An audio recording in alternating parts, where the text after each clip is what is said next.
Bueno, un saludo muy cordial a todos ustedes y mi agradecimiento a Corp Araucanía que me ha hecho esta invitación a compartir algunas reflexiones. En el mes de julio del año pasado, Su Excelencia la Presidenta de la República de Chile, señora Michelle Bachelet Jeria, daba inicio a una comisión asesora presidencial que por lo demás, desde distintos actores de la región, se venía pidiendo hacía tiempo, con la finalidad de recibir aportes respecto de la compleja y delicada situación que vive nuestra región de la Araucanía. Dicha realidad se relaciona esencialmente con tres grandes ámbitos en lo que se concentra en la mayor parte de los desafíos más serios y urgentes, como son la deuda histórica con el pueblo mapuche, la situación dramática de las víctimas de la violencia rural y los muy preocupantes indicadores que nos ubican como la región más pobre del país. Se ha venido generando así una triple postergación del Estado respecto de esta tierra y su gente. Temas que no fueron fáciles de abordar, ya que generan visiones, sentimientos y posturas distintas e incluso contradictorias. De hecho, luego de 6 meses intensos, hicimos entrega de las conclusiones de nuestro trabajo en un contexto de tensión local que da pleno testimonio de lo señalado. Lamentablemente, vivimos en una región herida y fragmentada. Estábamos conscientes que la Araucanía, por medio de esta instancia, necesitaba constatar también que algunos de sus líderes políticos, culturales, sociales, gremiales, empresariales, religiosos y académicos sí podían, aún en medio de su diversidad, ser capaces de llegar a acuerdos a favor de distintos anhelos, tanto históricos como actuales de la región. Es importante señalar a su vez que en todos cuantos integramos este equipo de trabajo, primó un denominador común que ha inspirado nuestro actuar comprometido como comisión. Esto es el anhelo de poder colaborar en la construcción a futuro de una cohesión social que nos permita vivir finalmente en paz, en el pleno respeto a la vida, identidad y dignidad de cada uno. Y esto gracias a la debida reconciliación, reparación, justicia y desarrollo integral para todos. Lo sabemos, o hay paz y justicia para todos, o difícilmente la podrá haber para alguien. Movidos por esta esperanza, fuimos gradual y espontáneamente haciendo experiencia de 3 valores que terminaron por inspirar nuestro discernimiento y que podría denominar como una pedagogía del encuentro. Me refiero a la búsqueda del bien común, al diálogo y todo ello en un imprescindible contexto de interculturalidad. Quisiera hacer un par de acentos acerca de estos elementos que me parece pueden ser sustantivos a tomar en cuenta prácticamente como objetivos transversales, como se dice en pedagogía, si queremos avanzar en nuestros desafíos como región. El desafío de la interculturalidad. La cultura, como sabemos, es un modo específico de existir y del ser, de la persona. Ella vive siempre según una cultura que le es propia y que implica una manera característica de servirse de las cosas, de trabajar, expresarse, practicar la religión, comportarse, establecer leyes e instituciones jurídicas, desarrollar las ciencias, las artes, cultivar la belleza. Así las costumbres recibidas forman el patrimonio y cosmovisión propios de cada comunidad humana. Si queremos construir cohesión social para una paz en la justicia, unos y otros no solo debemos conocer y respetar las distintas culturas en que vivimos en su esencia, sus formas de vida y manifestaciones, sino promover una constante y necesaria interacción. Las culturas toman vida, se reformulan y renuevan una y otra vez a partir del encuentro con el otro. Salir de sí mismos y considerar el mundo desde el punto de vista diverso no es negación de sí. Antes, al contrario, es un necesario proceso de valorización de la propia identidad. En la Araucanía conviven las culturas mapuche, occidental, asiática y recientemente comienza con mucha fuerza la afroamericana. La interculturalidad es posible porque se basa en que todos compartimos la misma idéntica naturaleza y dignidad humana, en la cual todos son personas, esto es, naturaleza dotada de inteligencia y libertad, y que por tanto tiene por sí misma derechos y deberes que brotan de su propia naturaleza. Estos derechos y deberes son por ello universales e inviolables y no pueden renunciarse por ningún concepto. Esto en oposición a la tendencia presente en la historia de las culturas a construir mundos particularistas, cerrados en sí mismos y autorreferentes. Es decir, se busca construir sociedades fraternas que articulen la igualdad y el reconocimiento de las diferentes culturas. El desafío del bien común. Justamente de la dignidad, unidad e igualdad de todas las personas deriva en primer lugar el principio del bien común, al que debe referirse todo aspecto de la vida social para encontrar plenitud de sentido. El bien común no consiste en la simple suma de los bienes particulares de cada sujeto del cuerpo social. Siendo de todos y de cada uno, es y permanece común, porque es indivisible y porque solo juntos es posible alcanzarlo, acrecentarlo y custodiarlo. También en vistas al futuro. Como el actual moral del individuo se realiza en el cumplimiento del bien, así el actuar social alcanza su plenitud en la realización del bien común. El bien común se puede considerar como la dimensión social y comunitaria del bien moral.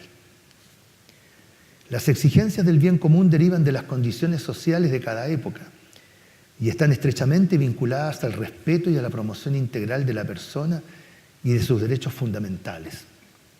El bien común exige ser servido plenamente, no según visiones reductivas subordinadas a las ventajas que cada uno puede obtener, sino en base a una lógica que asume en toda su plenitud la correlativa responsabilidad. El bien común entonces corresponde a las inclinaciones más elevadas del hombre, pero es un bien arduo de conseguir, porque existe la capacidad y la búsqueda constante del bien de los demás como si fuese el propio. Este bien tiene valor solo en relación al logro de los fines últimos de la persona y al bien común de toda la creación. Es por ello que una visión puramente histórica y materialista terminaría por transformar el bien común en un simple bienestar socioeconómico, carente de finalidad trascendente, es decir, de su más profunda razón de ser. El desafío del diálogo. En vistas a situaciones complejas de tipo político, económico, social como región, se plantea el tema del diálogo como camino privilegiado para la superación de situaciones de crisis.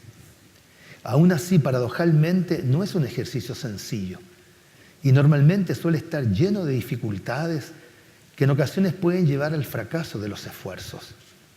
En estas eventualidades, todos pierden.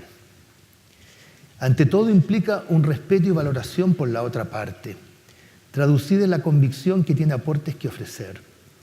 Así requiere superar la tentación de sentirse dueños absolutos de la verdad e imponerla al otro. El único modo de eternizar un conflicto es cerrando filas entre los iguales, que comparten la misma visión del mundo, con idénticas actitudes e iguales formas de acción. Así, los anhelos y esperanzas, dolores y angustias de la otra parte o del resto de la sociedad arriesgan simplemente de quedar postergados o ser invisibilizados. Para dialogar es conditio sine qua non tender lazos para construir confianzas, donde la contraparte va dejando de ser un adversario a ultranza para ir convirtiéndose en alguien que puede transformarse en un aporte ineludible a la solución y que después de todo sí le interesa objetivamente el bienestar de la contraparte. Por ello, el diálogo, para ser auténtico, debe tener también en cuenta el bien común, evitando que éste se lleve a cabo desde los solos intereses de las partes directamente involucradas, sin considerar el impacto que los acuerdos podrán tener en el vasto colectivo social en que se aplicarán. De la mayor o menor acogida de la entera sociedad y su compromiso dependerá el éxito de los acuerdos. Por ello es esencial la negociación y búsqueda de consensos, que sin duda puede significar procesos más lentos, pero se avanza con la mayoría, que además solo así se siente llamada a colaborar y facilitar las transformaciones que son necesarias. El haber optado en la comisión por consensuar cada una de las propuestas nos ha permitido hacer el mejor esfuerzo para construir acuerdos al interior de esta instancia plural. Ha implicado mucha reflexión, debate, opciones y también ceder o postergar legítimas aspiraciones personales e incluso sectoriales. Incluso también el poner en riesgo el propio prestigio ante el propio sector en vistas del interés superior. No son evidentemente todas las propuestas que los diversos miembros hubiesen querido ver reflejadas en el informe, pero son las que logramos consensuar entre todos. Confiamos que nuestro sencillo aporte logre transformarse en un paso más para avanzar en lo que en conciencia estimamos puede ser la dirección correcta. Constituye un piso desde el cual la sociedad regional y el Estado podrán ir abordando en el tiempo venidero variedad de otros temas que están en el debate regional y en las instancias de nuestro sistema democrático y que no nos fue posible tratar responsablemente por el tiempo que requerían. Es común ante la realidad constatar sociedades que se limitan a enumerar los problemas, acentuar fracasos y seguir en política el esquema desgastado de oposiciones y otras dualidades que simplifican pero que no solucionan los temas abiertos. Ello puede aportar poco a la entera sociedad. Es más complejo transitar por caminos nuevos y ser propositivos, en este caso sobre la Araucanía que queremos construir entre todos. Debemos convencernos que el diálogo es el único medio para alcanzar acuerdos estratégicos eficientes.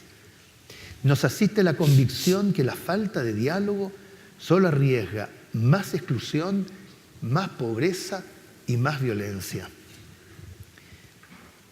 Finalmente, los desafíos de nuestra propuesta y el Plan Araucanía. En particular, el informe final de la Comisión consideraba una propuesta base inicial consistente en la petición de perdón de la Presidenta de la República en representación del Estado por las consecuencias que ha provocado el conflicto de la Araucanía para el pueblo mapuche y todas las demás víctimas.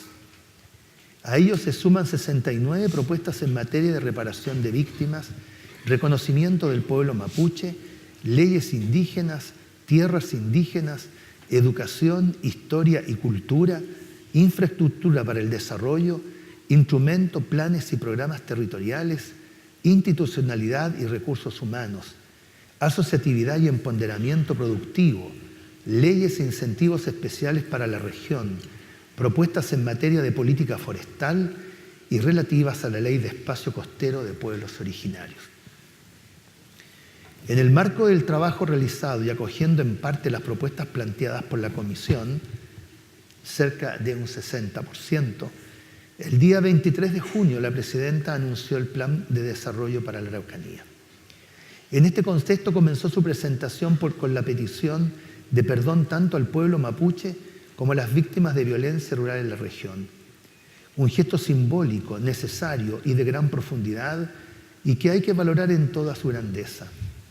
Este acto de humildad de reconocer errores y buscar mecanismos que contribuyen a superarlos puede ser el inicio de un camino que puede llegar a una auténtica justicia. Asimismo, respecto de los pueblos indígenas, anunció su reconocimiento constitucional e incorporación de formas de participación política en el proyecto de nueva Constitución. Urgencia a los proyectos de ley que crean el Ministerio de Pueblos Indígenas y el de Consejo de Pueblos Indígenas. Oficialización del uso del mapuzungún en la región de la Araucanía y propuso un feriado legal en el Día Nacional de los Pueblos Originarios el 24 de junio. En estos días ya comenzó la preparación de consulta indígena en los temas relacionados con el convenio 169 de la OIT. En cuanto al sufrimiento de las víctimas de la violencia rural junto con reconocer la responsabilidad del Estado y expresar su petición de perdón, presentó una política para su protección, reparación por las pérdidas y apoyo en materia productiva. También se anunció la presentación de la Ley Araucanía, que se está trabajando con los parlamentarios, y un programa de inversiones en obras públicas, infraestructura educacional, caminos básicos e indígenas y obras de agua potable rural, el que será desarrollado por un delegado presidencial encargado de llevarlo a cabo. A ello se suma la creación de un comité interministerial que actualizará el catastro de tierras y aguas indígenas. Todos estos anuncios son sin duda un avance para quienes queremos construir una región que logre la paz social. Más aún, es una buena noticia para el país que una comisión ciudadana de estas características y de composición regional logre llegar al final de su trabajo y obtenga una respuesta concreta del gobierno. No obstante, lo anterior, tan importante como estos anuncios, es el proceso que lo sucede. Por ello se valora la creación de una coordinación regional independiente del aparato público local, conformada por representantes de diversos sectores y que a cargo de una gerencia buscará en los próximos días dar agilidad a la ejecución del plan.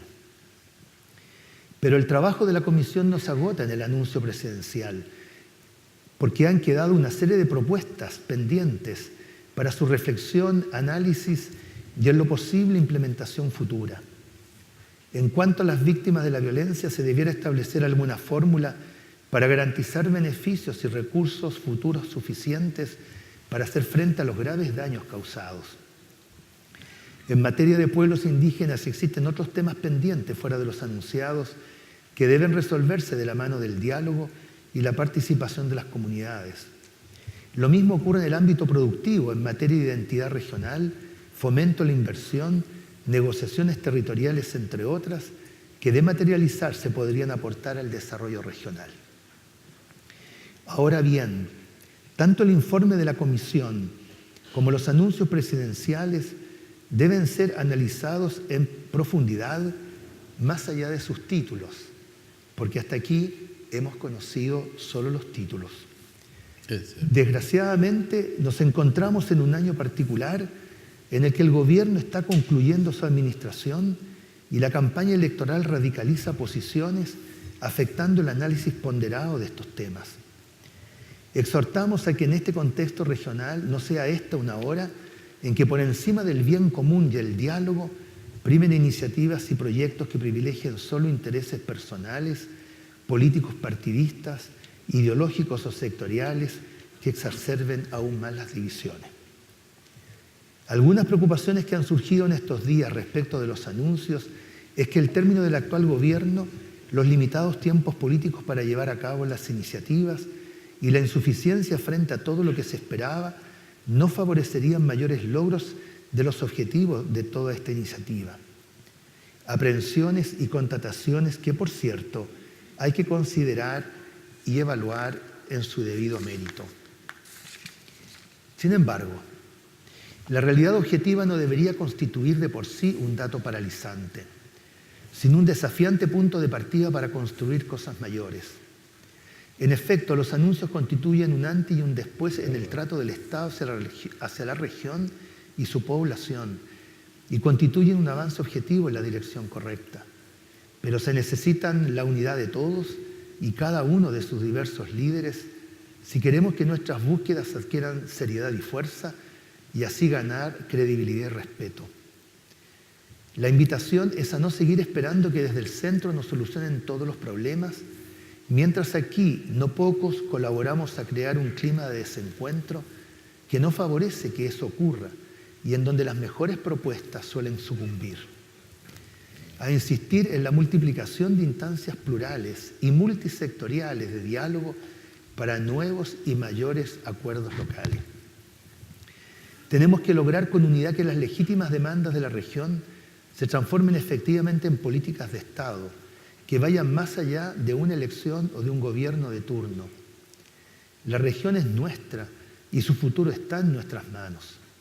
Nadie que ame verdaderamente esta tierra y su gente podrá sustraerse de un esfuerzo de generosidad similar.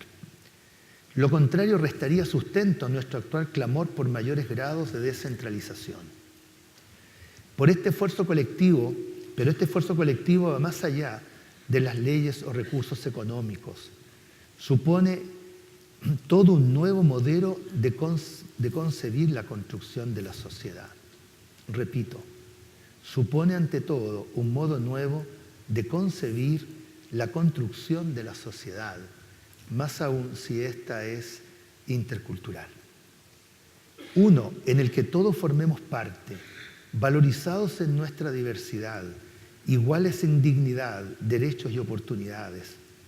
Es hora de abandonar las trincheras en nuestra región, derribar los muros, terminar con el odio antes que termine con nosotros. Estamos a tiempo. Si queremos desarmar las manos, debemos antes desarmar los corazones.